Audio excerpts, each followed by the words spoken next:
каалаганда көккө шаңшып чыга алган карт дүйнөнү карап жүргөн мунардан кайран кыргыз бүркүт эле бир кезде катылгандын калай малын чыгарган көктөн түшпөс көкүрөгү буюлуп көк деңизден чет деңизге уюлуп борон болуп турган кайран кыргызым бу дүйнөгө батпай удургуп сынган буту канжыгага байланып сыр билгизбей сыр найзаны карманып атасынан калган жерден көчүлүп кетер эле айылдан бул жерде биз жашаган илгеричи биздин Карол айыл өкмөтүндө жашаган элдердин тургундары ушул жерде турган. Ошондуктан айтып атам, жер биздики.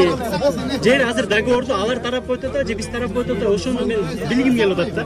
Ал жер аянты суудун астындагы 9-чу горизонталдык жөнөдө жашалат. Жер аларга өтүп атат.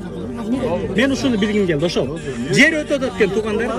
Зампырап ал жашоого не келгенин билчеле ата журтун жандан артык сүйчеле көр дүйнөнү садакача көңүлгө көкүрөгүн Нурлан Райымов деген баланы кандай сонун кылып бүтүндөй мамлекетке бүтүндөй ошо Нурлан Райымов деген ушу Эмилия Рахматшул бүтүндөй Кыргызстанда маалымат каражаттарына жеңиш болду. Маалымат пайдаланып.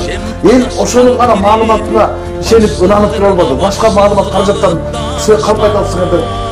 Кече куаныкка чыкты. Мына күндөгү сөз эркиндигинин баасы кандай экенин көргөзсүз. Көздөн учуп бийик тоонун шамалы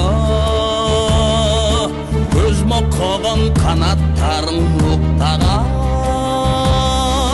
көрбөй калды тоолорду да таланы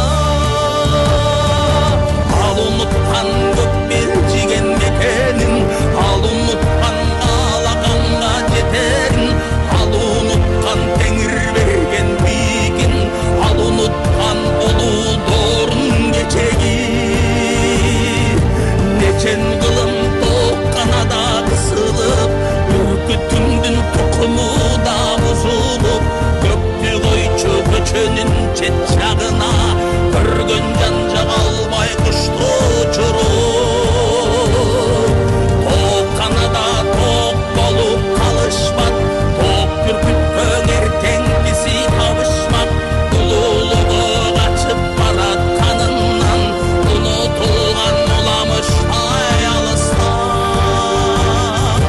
көккө тарткан көнүмү түзүлбөй көр дүйнөнү көкүрөгү түшүнбөй көтөрүлдү ал бир күнү асманга көз ирмемге көрө калган түшүнүдө